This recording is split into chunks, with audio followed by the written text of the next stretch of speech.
Yo, what's up guys, it's Reg here, and the new item series just dropped. And you know what that means, it's time for a car review. But unfortunately, the car hasn't been in the shop for the longest time, so I was very distraught about this. The new car isn't in the shop, what am I supposed to do? What am I supposed to record? What am I gonna do? Until one of my friends got a blueprint for the car and he gave it to his boy because he knows I gotta get that YouTube content going. But one thing I noticed about the new car was that it was only 500 credits instead of 800 credits like the last new car, which this is a really nice quality of life change and saves us $3, those of us who plan on buying the stupid virtual car. But my speculation on that wasn't really because they care about the community, it might just be because the car's kind of bad. I don't know. We'll see. You can be the judge by the end of this video, because today we're doing something very different from my last few car review videos where we would just go into ranked and then I'd give my opinion of the car.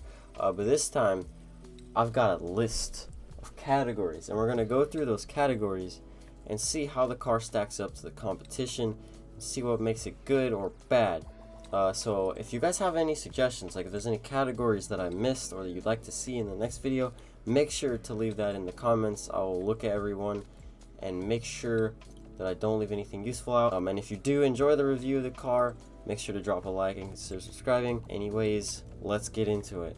So the first thing I'm going to start with is what hitbox is the car. Well, in this case, it is the Dominus, and if you're someone like me, you're looking for, is the car one of the big three, meaning the three cars used the most in competitive play.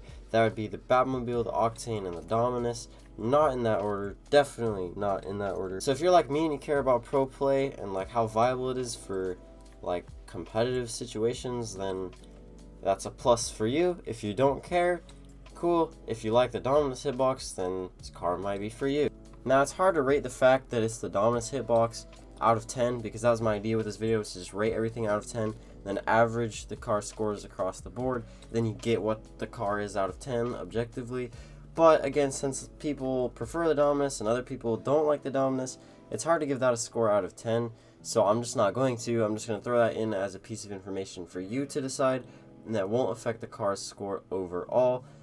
But yeah, the idea for this is to be as objective as possible. Now, saying that, the next category is looks. And I'm sure you're thinking that's pretty subjective, but I mean, we can all agree this thing is pretty sexy. Oh yeah. Like, it's insane looking. But in the future, what I want to do is when I have a larger Discord or Twitter or whatever, I can set up a poll and have you guys give your opinion on what the car is out of 10. And the one with the highest percentage, that'll be the car's rating out of 10. But that won't happen until way down the road when I have like way more subscribers and followers and all that. But yeah, so make sure to join my Discord, link in the description, if you want to get involved in that in the future. But for now, since we don't have a way of doing that, I'm just going to have to give my own opinion. And honestly, for me, this car is a 10 out of 10 looks wise. I think it's possibly the best car they've designed yet. Like, you can't tell me this isn't badass. Look, it's got gills on the sides. It's got whatever that is. It's got a tail fin. Look at this grill. It's like the most detailed grill in the game. These headlights are insane. It's got an engine with like a glass cover on the back. And my favorite feature is the dual thrusters on opposite sides of the car. Like, look at these thrusters in the lobby. It looks so cool how the boost is so spread out. I just can't get over it. Now this next category is arguably the most important because it affects how you hit the ball, and that is how the hitbox lines up with the visual model. Now this can be a really big deal if they aren't lined up correctly, because everything's going to be off. Your power shots are going to be off, your air dribbles are going to be off, your touches in general are going to be off if the visual model doesn't line up with the hitbox, because where you think you're supposed to hit the ball isn't actually where you're supposed to hit the ball. So here I'm showing you a side-by-side comparison between this car, the Peregrine, which I realized I didn't even say the name of the car until this point in the video, so that was an oops. But yeah, side-by-side of that car compared to the Dominus, and you can see how the nose of this car literally goes inside the ball. And that's not good, because anytime you think you're hitting the ball with the nose of your car, you actually aren't even touching it, or you're hitting with a completely different part of the car than you think you are. Now compare that to the Dominus, where there is almost no miscommunication between the hitbox and the visual model.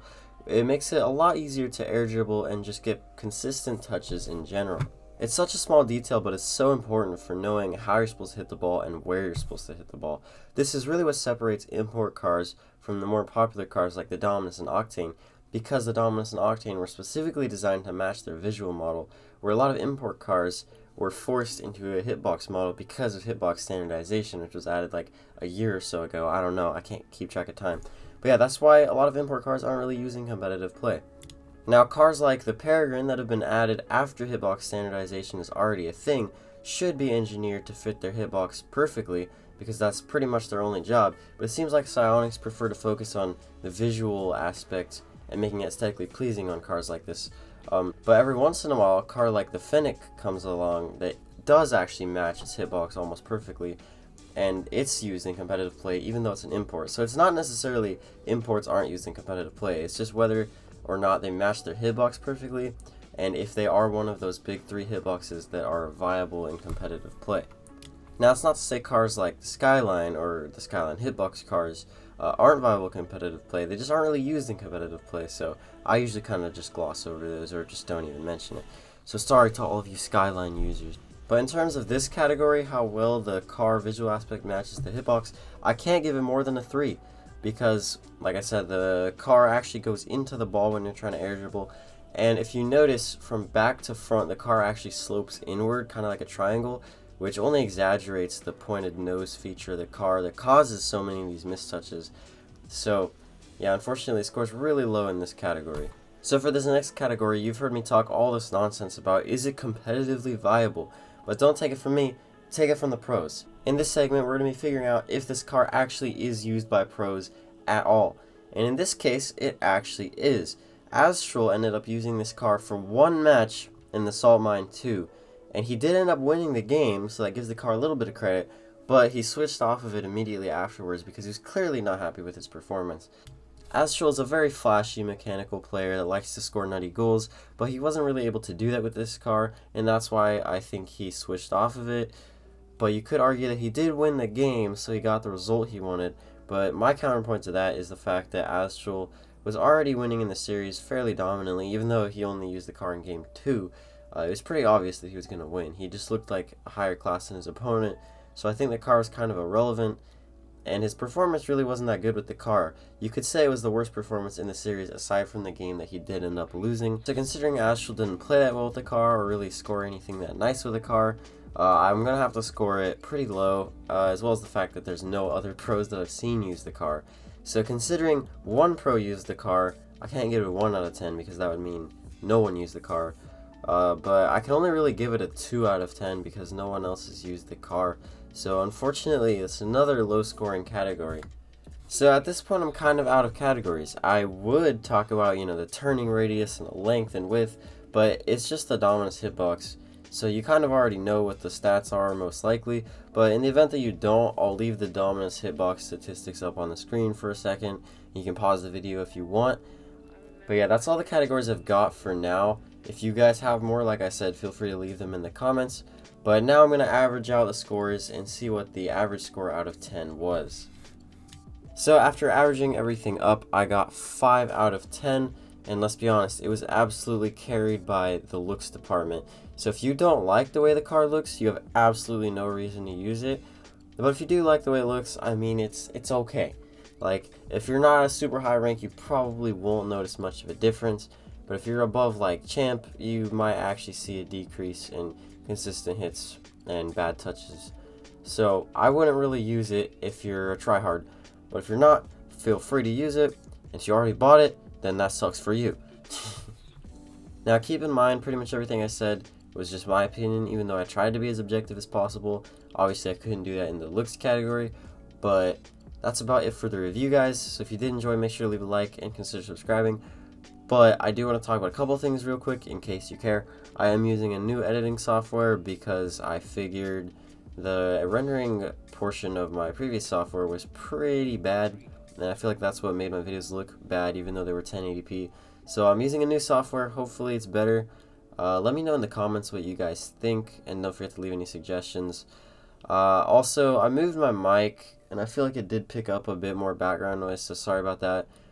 But anyways, the reason it's been like a week since I uploaded my last video is because, you know, I got that new graphics card. Well, it ended up kind of dying on me, and my screen would just black out randomly, and so I couldn't actually play.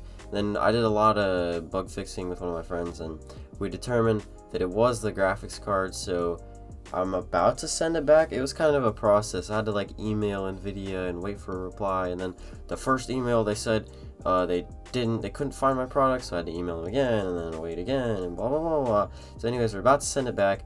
So hopefully I'll have a good graphics card again soon. I've kind of realized how like mediocre what I was using was, because I was getting now I'm getting a lot of stutters and frame rates that I don't have my new graphics card.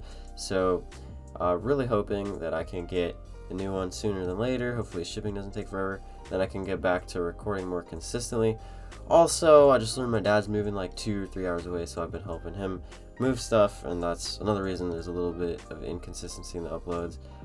And college is about to start, so I can't honestly say the upload schedule is gonna get any better, but you know, it is what it is. So hopefully you guys are still enjoying the content, and let me know what else you want to see.